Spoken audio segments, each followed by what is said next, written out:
चलो आगे बढ़े अभी हम लोग बच्चों, शैल वी। Yes sir. अभी ये यूरेथ्रा क्या होता है, ट्यूब लाइक स्ट्रक्चर होगा। और ये भी, now this urethra in females it is comparatively short, males में it is long. 12 centimetre right, short होता है, मेल्स में लॉन्ग होगा। And in males it will pass through the organ called as a penis. Alright, it will pass through the organ called as a penis. In males it will be long. Also, females में it carries only urine. Females में it carries only urine. Males में it carries both urine as well as sperm containing fluid, जिसको बोलते हैं semen. समझ में आया क्या? बोलो बच्चों। Yes sir. Semen is what? Semen is a fluid containing sperm, milky white colored fluid. तो वो after puberty ये वाला semen produce होगा, not before puberty of course, and they are never carried simultaneously, they are carried at different times, separate times. तो ये रहा characteristic features और diagram. बताओ मुझे, आएगा आप लोगों को ड्रॉ करने को ये वाला डायग्राम बच्चों? इजी है? Yes sir. सिंपल है? Did you draw this simultaneously? Yes sir. Okay, book में देख लो, वो भी डायग्राम है, वर्थ है, you can look there, watch there. But इसमें मैं छोटी छोटी चीजें ऐड करता रहता हूँ, तो फिर वो थोड़ा कॉन्सेप्ट में मदद करता है कि नहीं? तो क्लियर है? यस और सर राइट किडनी के ऊपर हम लोग को लिवर भी बनाना होगा? अरे we are talking about excretory system, तो why liver? Is liver a part of excretory sir नहीं, बस शो करने के लिए कि राइट किडनी क्यों मतलब नीचे रहता है लेफ्ट से। नथिंग। हो गया बच्चों? इरेज करूँ ये डायग्राम में अभी? Yes sir. सर। चलो, आप किडनी का लोकेशन बता सकते हो? Location is, it is situated on the dorsal side of body. Dorsal मतलब पीठ, on either side of vertebral column in the lumbar region. अभी ये सब वर्ड्स आपको स्पेसिफाई करने की जरूरत नहीं है, लंबार रीजन वगैरह वगैरह, क्योंकि हमारे पास मतलब वो 11th स्टैंडर्ड में आप सब इलाबोरेट करोगे। इवन उसमें कौन से वर्टेब्रल कॉलम से मतलब बोन से कौन से बोन तक होता है वो सब भी रहेगा। नॉट नेसेसरी एज सच, उसके लिए भी आपको और 8-10 महीना रुकना पड़ेगा। चलो अब हम लोग थोड़ा सा और मैं बताता हूं उसके बारे में। सुनो, internal structure of the kidney अगर हम लोग देखेंगे, किडनी के अंदर क्या होता है, तो you will see that section में, मतलब ये LS of kidney, longitudinal section. Kidney को अगर हम लोग ऐसे काटेंगे तो इसमें 2 रीजन दिखते हैं, और वो ये रहता है, ये बाहर का रीजन है कॉर्टेक्स, और अंदर रहेगा ये मेड्यूला। समझा सब लोगों को? Kidney is divided into 2 regions, outer part called as a cortex, inner part is called as a medulla. Cortex is dark brown, medulla is light brown. समझा क्या? बोलो बच्चों, से अंडरस्टूड? और यहाँ से भी क्या बाहर आएगा, ये रहा यूरेटर। तो ureter will come out from this concave side. यहाँ से कुछ अंदर भी जा रहा था, आप लोगों को पता है वो branch which was renal artery and renal vein. ये रहा रीनल वेन और रीनल आर्टरी का ब्रांचेस। तो एक ब्लड अंदर लेके जा रहा है, एक ब्लड को बाहर लेके आ रहा है। I hope you are clear with this. बराबर है बच्चों? ठीक है, बोलो। Yes, sir. ये जो यूरेटर है अंदर ऐसे एक्सपांडेड होता है, और ये एक्सपांडेड पार्ट को बोलते हैं पेल्विस, और इसी में किडनी स्टोन बनता है। बच्चों आपने सुना है किडनी स्टोन? Yes. पेल्विस में बनता है। पोटेशियम परमैंगनेट के क्रिस्टल्स भी बनते हैं। ऑक्सैलेट। Yes sir permanganate. अब ये देखो, यहाँ अंदर जाने के बाद में ये पेल्विस से डिवाइड होता है कुछ ब्रांचेस में, डिवाइड्स इनटू सर्टेन ब्रांचेस। अभी इतना डिटेल में आपको है नहीं, फिर भी मैं बता रहा हूँ। पिरामिड्स, और इसके ऊपर होते हैं कुछ pyramids. You will find some pyramids located here on this branches. इनको रीनल पिरामिड्स बोलेंगे हम लोग, एज इट इज किडनी सब कुछ रीनल रीनल रीनल। समझ में आया बच्चों? Yes. सर। और इनके अंदर होगा अभी units of kidney, structural and functional. Nephron. The kidney, yes, उसको बोलते हैं nephron. How many nephrons are there in our kidneys? So some billion. कुछ 10 200 to 400 million. 1 million in each kidney. तो ये रहे आपके nephron at the rate 1 million पर kidney. 1.2 भी बोलते हैं कुछ बुक्स में, पर आप लोग ये राउंड फिगर याद रखो, 1 million पर किडनी। समझा क्या? बोलो बच्चों। हाँ, Yes. क्लियर है? तो ये internal structure of the kidney में ऐसा दिखेगा आप लोगों को। सर वो ट्रायंगल को क्या बोलता है? Pyramid. these are called as a renal pyramids। क्या बोलते हैं? Renal pyramids. और इन पिरामिड्स के अंदर होते हैं अपने यूनिट्स ऑफ द किडनी, जिनको बोलते हैं nephron. Alright, everyone clear with this? तो अगर मैं पाथवे बताऊं, पूछूं आपको यूरिन का पाथवे, तो कैसा रहेगा? सबसे पहले नेफ्रॉन में यूरिन तैयार होगा, नेफ्रॉन से वो जाएगा इस पेल्विस में, पेल्विस से वो आएगा यूरेटर में, यूरेटर से जाएगा urinary bladder to urethra and outside the body. Am I clear बच्चों? Yes sir. समझ में आया? ऑफ यूरिन, नेफ्रॉन टू, वैसे और डिटेल में होता है ये बेस ऑफ द पिरामिड, उनको कुछ नाम भी रहते हैं, फिर ये ब्रांचेस को भी कुछ नाम है, but now I am not going to tell you this, it's not your part. तो नेफ्रॉन से पेल्विस, पेल्विस से यूरेटर, यूरेटर से यूरिनरी ब्लैडर से urethra. That is the path of urine, how it travels. Am I clear? बोलो बच्चों। Yes, sir. अब हम लोग इस नेफ्रॉन का स्ट्रक्चर पढ़ने जा रहे हैं। एक नेफ्रॉन कैसा दिखता है? तो are you ready? Structure of nephron. सबसे पहले तो आप मुझे इसका डेफिनेशन बताओ, चलो। It is the structural and functional unit of Functional unit of system. kidney. Everybody knows. So nephron is the structural and functional unit of kidney. Number आप लोगों को बताइए कितना होता है वो? How many nephrons are present? 1.2 million. 1 million in each kidney. मतलब अगर हम लोग सब नेफ्रॉन्स को एक दूसरे के साथ कनेक्ट करेंगे, तो दैट में measure the length of about 100 kilometre also. मतलब आपके घर से पुणे तक इतना लंबा डिस्टेंस कवर कर सकते हैं ये सब नेफ्रॉन। समझे बच्चों? अब इसका स्ट्रक्चर में हम लोग ऐसा बोलेंगे कि इट शोज, सबसे पहले वन कप लाइक स्ट्रक्चर। ये भी डायग्राम आपके टेक्स्ट बुक में है, बट वो बहुत कॉम्प्लिकेटेड है। You all can follow my diagram. अभी मत ड्रॉ करो, let me finish it first, ठीक है? ध्यान दो खाली। ये लो, सबसे पहला पार्ट होगा नेफ्रॉन का कप शेप स्ट्रक्चर। इस कप लाइक स्ट्रक्चर को बोलते हैं बोमन्स कैप्सूल। क्या बोलते हैं बच्चों? Bowman's capsule. Women's 2 layers. इसमें 2 वॉल होते हैं, 2 लेयर्स होते हैं। ये बाहर वाला लेयर, अंदर वाला लेयर, उसको नाम सिंपली अभी हम लोग याद रखने के लिए आउटर लेयर, इनर लेयर बोल सकते हैं, पर टेक्निकल नाम उसके अलग है, आप 11th में पढ़ोगे।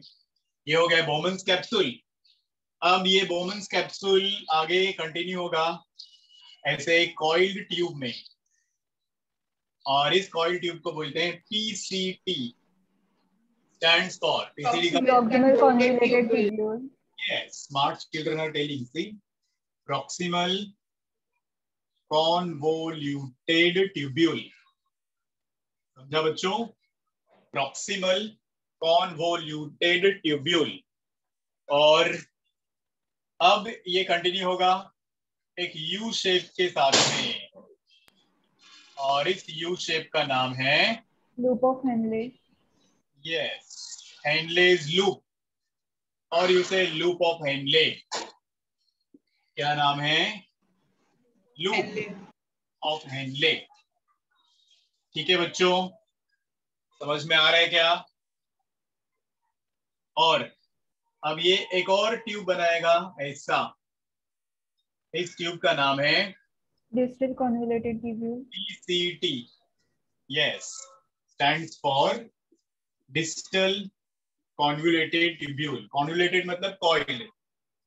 और फाइनली ये जाके एक लास्ट ट्यूब में ओपन होगा, ये वाला, जिसका नाम होता है कलेक्टिंग डक्ट। क्या बोला मैंने? सुना आप लोगों ने? Glass tube, what is the name? collecting duct. कई सारे नेफ्रॉन्स आके ओपन होंगे इसमें, और यही आपके पिरामिड में प्रेजेंट है। ये सब एक्चुअली कलेक्टिंग डक्ट्स है। Am I clear? इतना समझा बच्चों? Yes sir. इधर से ऊपर वाला पार्ट जो है वो कॉर्टेक्स में होता है, और नीचे वाला पार्ट जो है वो मेडुला में होता है। तो लूप ऑफ हेनले और कलेक्टिंग डक्ट मेडुला में है, बाकी के सब पार्ट्स कॉर्टेक्स में होते हैं किडनी के। अब आगे आ जाओ, चलो नाउ इसमें वो जो हम लोगों ने रीनल आर्टरी पढ़ा था उसका क्या होता है देखो। So that renal artery enters inside every nephron as a small arteriole. अब उसका नाम है एफरेंट आर्टेरियोल बच्चों। ये देखो, हर नेफ्रॉन में एक ब्रांच जाएगा। किसका ब्रांच? जो रीनल आर्टेरियोल पढ़ा ना, बाहर से जो अंदर जा रहा था, वो हर नेफ्रॉन में जाके एक आर्टेरियोल बनाएगा। इसका नाम है एफरेंट आर्टेरियोल। थोड़ा सा एक्स्ट्रा नाम है ये, एफरेंट। इसका डायमीटर ज्यादा होगा। This will go inside every Bowman's capsule and will divide into about 50 capillaries. ये लो, बन गए कैपिलरीज, समझा? And then it will come out with a less diameter. नाम है इसका एफरेंट आर्टेरियोल। जब बाहर आएगा तो ये क्या बनाएगा? Efferent arteriole with a less diameter. समझा कि नहीं? बताओ मुझे। Yes sir. तो डायमीटर लेस कैसे होएगा? अरे उसका स्ट्रक्चर वैसा है, तो ज्यादा ब्लड अंदर आता है, कम ब्लड बाहर जाता है। तो उससे ये कैपिलरी जो है, ग्रुप ऑफ कैपिलरी, जिसको बोलते हैं ग्लोमेरुलस। Glomerulus. ग्लोमेरुलस। और इन दोनों को मिलके बोलते हैं Malpighian tubule. Yes sir. माल्पीजियन tubule. अब बताओ मुझे बच्चा लोग, नाम समझ में आया क्या? Yes sir. हाँ, everybody? Yes sir. Yes sir. Can I see your thumbs if you have understood this part? चलो फटाफट अपना अपना अंगूठा दिखाओ। सर आप वो वुमेन्स कैप्सूल के अंदर वाला वापस रिपीट कर सकते हैं? ये ब्रांच ऑफ रीनल आर्टरी है जिसको बोलते हैं एफरेंट आर्टरियोल। अंदर गया, डिवाइड हो गया बहुत सारे कैपिलरीज में, उसको बोलते हैं ग्लोमेरुलस। वापस आ गया with less diameter, efferent arteriole. तो अब ये दोनों को मिलके हम लोग बोलते हैं Malpighian tubule. Am I clear? बोलो बच्चों। तो किसको, ग्लोमेरुलस और वुमेन्स कैप्सूल को ना साथ में? Malpighian tubule. This is empty. That is Mahesh tutorial. आगे बढ़ो। अब क्या होगा? ये जो ब्लड है, this will cover the entire nephron. ये पूरा नेफ्रॉन को कवर करेगा। यही चीज है, आपके टेक्स्ट बुक में डायग्राम देखो तो आप लोग डर जाओगे, तो I will make it very easy, check it. Sir बहुत मतलब वो कॉम्प्लिकेटेड है तो इतने सारे लूप्स दिए हुए हैं। सर, मैंने कैसे करके तो बना दिया। हाँ, ये Yes, देखो, sir. Watch this easiest diagram of the same। ये लो, और अब हो गया ये पूरा नेटवर्क नेफ्रॉन के ऊपर। समझा क्या? बताओ मुझे, बोलो बच्चों। Are you understanding? Yes sir. Easy है। तो ये नेटवर्क बनाएगा पूरे नेफ्रॉन के ऊपर, और अब ये चला किडनी के बाहर towards renal vein.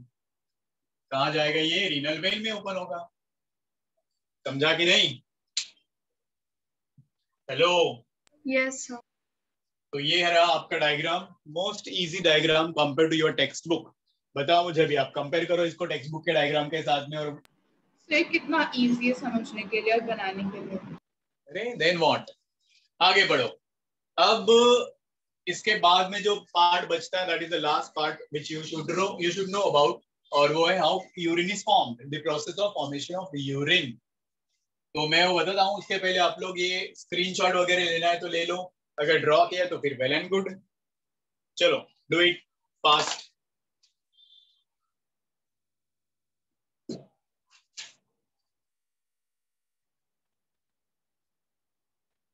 Sir red colour का चीज क्या है? इथे हाँ सही है। रेड कलर का चीज बोलो। जो पूरा जो है लूप ऑफ हेनले से जा रहा है उसका नाम क्या है? वही है ना, नेटवर्क ऑफ ब्लड वेसल्स है। ये किडनी के अंदर आया, पूरा ऐसे ऐसे घुमा इधर उधर पूरा, और अभी वापस जा रहे हैं कि रीनल वेन में ओपन होने के लिए, है कि नहीं? जब आया तो वो रीनल आर्टरी से आया, जाएगा और ओपन होगा तो रीनल वेन में ओपन होगा, है कि नहीं? Yes sir. Follow everyone, tell me, clear है बच्चों? Are you there Riya, understanding this बच्चा? Yes, sir. All right. So shall we proceed now? कितने बजे तक लेक्चर है अपना? 12 की 12:10? इरेज करूं ये मैं? बताओ मुझे, tell me, shall I erase this? Yes, sir. हो गया सब लोगों का ड्रॉ करके या फिर स्क्रीनशॉट लेके? Tell me. सर 12 तक ड्रॉ कर बस लेक्चर 12 तक है। चलो अब आगे बढ़ते हैं हम। How urine is formed, that is what the very important topic which you have got from this, फिर ये चैप्टर खत्म, है कि नहीं? तो सुनो अभी, the process of urine formation can be broadly divided into 3 steps. Urine formation is divided into 3 steps. कौन से 3 स्टेप्स हैं? Number 1, Sir, ultrafiltration, ultrafiltration, tubular Reabsorption and secretion, and secretion. tubular reabsorption. selective reabsorption, secretion. selective reabsorption, and third is secretion. Yes, उसको tubular secretion बोलते हैं, tubular secretion. I hope you are understanding this. दिख रहा है ना board? Last word दिखा आपको?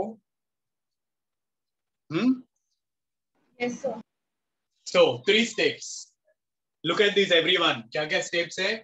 Ultrafiltration, selective reabsorption, tubular secretion. एक एक स्टेप अभी हम लोग पढ़ेंगे। In short, we will be learning. आपको अगले साल ये एकदम डिटेल में पढ़ना है. You will be learning this in much details. तो पहला स्टेप में है अल्ट्राफिल्ट्रेशन। क्या होगा मीनिंग इसका अल्ट्राफिल्ट्रेशन का? Filtration of bloods and other minerals and water. Filtration of blood under high pressure, that is called as ultrafiltration. तो ये कहाँ होगा अल्ट्राफिल्ट्रेशन बच्चों? It will occur in Bowman's capsule. Bowman's capsule में, मतलब वो Malpighian tubule में, MT में होगा, महेश ट्यूटोरियल में। Okay, filtration of blood under high pressure, it will occur in the Malpighian tubule, और ये डिपेंड करता है वो diameter of afferent and efferent arteriole. देखो अभी ये अपना बोमन्स कैप्सूल है, इसके अंदर हमने पढ़ा था ये afferent arteriole with more diameter, efferent arteriole with less diameter, और बाकी ये सब आपके कैपिलरीज है कि नहीं? Yes. चलो बच्चों, तो क्या होगा? ज्यादा ब्लड अंदर आता है, कम ब्लड बाहर जाता है, तो इसके ऊपर एक प्रेशर एक्सर्ट होता है, hydrostatic pressure is exerted on this and this forces the blood to filter. तो ये जो इनर वॉल है बोमन्स कैप्सूल का, यहाँ पे गैप होता है, स्पेस होता है। In fact there are some special cells for the same purpose, जिनको बोलते हैं पोडोसाइट्स। ये आपको कॉम्पिटिटिव एग्जाम्स के लिए जरूरी है। फीट लाइक सेल्स, पैर के जैसे दिखने वाले सेल्स, और इसमें से भी ये ब्लड फिल्टर होके आएगा इस पैसेज में। आर यू अंडरस्टैंडिंग बच्चों? से are you understanding? Podocytes sir. क्या करते हैं? वो पोडोसाइट्स के बीच में से ब्लड पास होके आएगा, वो फीट लाइक सेल्स होते हैं, इससे दे लुक लाइक दिस, समझा? तो इनको क्रॉस करके वो ब्लड वापस आएगा बाहर उस गैप में, दो वॉल के गैप में, and now this will be called as a primary urine. जो फिल्टर होके यहाँ आया है इसको हम लोग बोलेंगे प्राइमरी यूरिन, ना कि फाइनल यूरिन, या फिल्ट्रेट भी बोल दो चलेगा। अब ब्लड में सब कुछ फिल्टर हो जाता है, ब्लड में से एवरीथिंग गेट्स फिल्टर्ड, ऐसा कुछ बचता ही नहीं ब्लड में जो नहीं फिल्टर होता, एक्सेप्ट 2 थिंग्स, और वो है, एक रहेगा उसमें अभी ब्लड सेल्स, अपना आरबीसीज, डब्ल्यूबीसीज, प्लेटलेट्स, वो फिल्टर नहीं होता, and proteins. This is not filtered. वो फिल्टर नहीं होता, बाकी सब कुछ फिल्टर होगा. आर यू अंडरस्टैंडिंग बच्चों? This is not filtered. तो इसको हम लोग इसलिए बिना प्रोटीन वाला प्लाज्मा ही बोल सकते हैं. ये फिल्ट्रेट मतलब क्या, सब कुछ ब्लड ही तो है, सिर्फ उसमें प्रोटीन्स नहीं. बिना प्रोटीन्स वाला प्लाज्मा, डीप्रोटीनाइज्ड प्लाज्मा. और इसका जो रेट होगा वो होगा 125 ml पर मिनट. बच्चों, my dear children, this will be 125 ml per minute, जो कि बहुत ज्यादा है. सोचो यूरिनरी ब्लैडर का कैपेसिटी कितना है अपना, बताओ. Maximum capacity 1 litre. Maximum 1 litre. तो अगर ये फाइनल यूरिन होता था तो कितने मिनट में यूरिनरी ब्लैडर पूरा भर जाता था खचाखच? 8 मिनट में. कितने मिनट में? 125 into 8, 1000. 8 मिनट में यूरिन ब्लैडर खचाखच भर जाता था. तो thank God this is not the final urine, है कि नहीं? तो नहीं तो हम पूरे दिन वॉशरूम में बैठे रहते हैं. तो I hope you are understanding कि अच्छा हुआ कि ये फाइनल यूरिन नहीं है. तो इसको भी फाइनल यूरिन में कन्वर्ट करने का काम बचा हुआ पार्ट करेगा नेफ्रॉन का. ठीक है बच्चों, यहाँ तक समझा कि नहीं? इसमें क्या क्या चीजें रहेंगी? ऑब्वियसली इसमें यूजफुल सब्सटेंस भी होते हैं, जैसे वाटर है, ग्लूकोज है, एमिनो एसिड है, और फिर वेस्ट ए क्या है? Urea, small quantity of ammonia, small quantity of uric acid, ये सब इसमें होता है. Did you understand? सर ए क्या है? ग्लूकोज के बाद. I hope you are confident with this. बोलो बच्चों, इतना समझा क्या? Hello? Yes sir. Yes sir. ठीक है, अब आगे बढ़ते हैं. अभी इसमें से यूजफुल सब्सटेंसेस वापस ब्लड में चाहिए. पानी ब्लड में चाहिए, ग्लूकोज ब्लड में चाहिए, एमिनो एसिड वापस ब्लड में चाहिए. ये खाली नहीं चाहिए वापस, है कि नहीं, यूरिया से आगे. तो ये सब कौन करेगा अभी? Step number 2, selective reabsorption. इसलिए उसको बोलते हैं सिलेक्टेड सब्सटेंसेस का रीएब्जॉर्प्शन. बच्चों, am I clear with this? बोलो फटाफट. Yes sir. अब अगला वाला पार्ट होगा बचे हुए पार्ट ऑफ नेफ्रॉन में. तो ये पीसीटी है, फिर ये आपका हेनलेस लूप है, then you have got DCT and collecting duct. इसमें होगा अभी step number 2 and step number 3. ठीक है बच्चों? यस. स्टेप नंबर 2 और स्टेप नंबर 3 में सिलेक्टेड सब्सटेंसेस रीएब्जॉर्ब होंगे, एब्जॉर्ब होंगे. मतलब कौन? जो हमने अभी बताया, इसके अंदर बहुत सारे यूजफुल सब्सटेंसेस हैं. वाटर है, water, glucose, amino acid, amino acids वगैरह वगैरह, वो सब अभी इसका जो नेटवर्क था हमने ऑलरेडी देखा था इधर, इसमें एब्जॉर्ब हो जाएंगे. तो ये नेटवर्क उसी के लिए होता है ना, है कि नहीं? बोलो बच्चों, you getting me what I am saying? Yes sir. तो अभी ये नेटवर्क के अंदर अभी यूजफुल सब्सटेंसेस एब्जॉर्ब होंगे. तो कुछ सब्सटेंसेस इस पीसीटी में से यहाँ पे ट्रांसफर होते हैं, स्पेशली जो ग्लूकोज है, वाटर है, वो सब यहाँ से एब्जॉर्ब होगा, H2O, ग्लूकोज वगैरह. क्योंकि glucose should not be present in the urine. अगर वो प्रेजेंट रहेगा तो डायबिटिक पेशेंट्स का सिम्टम्स है, बराबर कि नहीं? इसीलिए फिर ये जो हेनलेस लूप होता है, इसमें से स्पेशली वाटर और सॉल्ट्स एब्जॉर्ब होते हैं. वाटर एंड सॉल्ट्स यहाँ से एब्जॉर्ब होते हैं. And then some more substances can be absorbed from DCT into blood. यहाँ से भी पानी ही एब्जॉर्ब होगा बेसिकली, पर इसके लिए एक हार्मोन चाहिए, और उस हार्मोन का नाम होता है ADH और वैसोप्रेसिन, जो हमारा पिट्यूटरी ग्लैंड सिक्रीट करता है. Are you getting me? Sir ADH मतलब? बताता हूँ, एंटी डायूरेटिक हार्मोन. ये उसका फुल फॉर्म में आपके टेक्स्ट बुक में है. ये anti diuretic hormone secreted by pituitary gland makes this DCT permeable. ये डीसीटी में से वाटर को एब्जॉर्ब करने में मदद करता है. अगर ये हार्मोन का डेफिशिएंसी होगा तो एक डिजीज होता है जिसको बोलते हैं डायबिटीज मिलिटस. इंसिपिडस, जिसमें यूरिन डाइल्यूट हो जाता है, वॉल्यूम ऑफ यूरिन बढ़ जाता है और 5 से 10 लीटर यूरिनेशन पर डे, ये इसका सिम्टम्स है। एक दिन में इंसान 10 लीटर तक यूरिन एक्सक्रीट कर सकता है, इसलिए हार्मोन बहुत इंपॉर्टेंट है, बहुत जरूरी है। आई होप यू क्या करता है हार्मोन और डीसीटी को क्या बनाता है? परमिएबल बनाता है। यू नो परमिएबिलिटी मतलब क्या? अलाउ करता है पानी को एब्जॉर्ब करने में। गॉट इट और नॉट? बोलो बच्चों फटाफट। Yes sir. समझा? तो ये deficiency of this hormone can cause more loss of water from the body, क्योंकि वो वाटर फिर यूरिन में ही रह जाएगा, ब्लड में एब्जॉर्ब नहीं होगा। तो ये इंपॉर्टेंट प्ले करता है role in conservation of water in our body.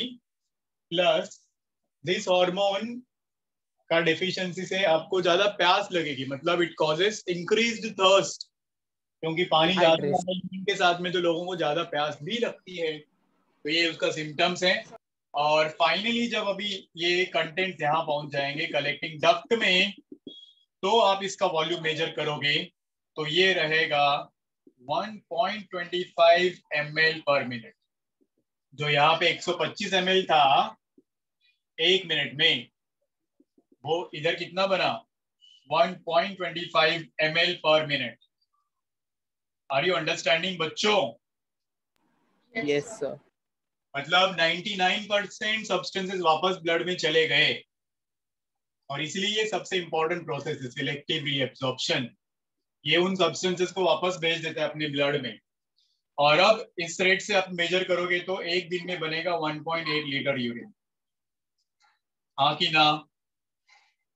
Bye this rate one day 1.8 litre urine बनेगा, जो कि नॉर्मल है।